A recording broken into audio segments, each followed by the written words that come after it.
I have not been as others were. I have not seen as others saw.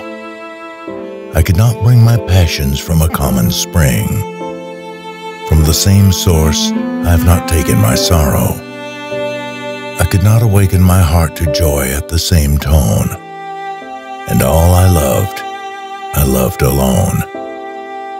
Then in my childhood, in the dawn of a most stormy life, was drawn from every depth of good and ill, the mystery which binds me still, from the torrent or the fountain, from the red cliff of the mountain, from the sun that round me rolled in its autumn tint of gold, from the lightning in the sky as it passed me flying by, from the thunder and the storm and the cloud that took the form, when the rest of heaven was blue, of a demon in my view.